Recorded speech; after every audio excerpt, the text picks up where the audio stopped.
of the main questions I'm asked frequently is, how long does this grief last? How long will I feel like this?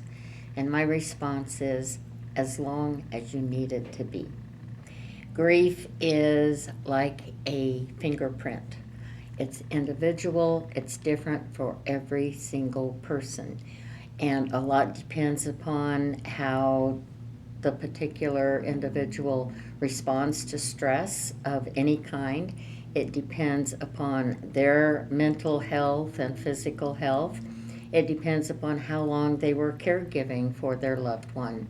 There's a lot of different variables, and it's not the same for any two people. And each person may grieve differently over the years for different losses, because the relationship with each person that we lose is very different. So sometimes grief can last a short period of time. Sometimes it can last for a very long time. And it all depends upon the state of mind, the health, and the situation of the person that they just lost. I'm Diana Cunningham, bereavement coordinator with Integrity Hospice, and our website is integrityhospiceaz.com.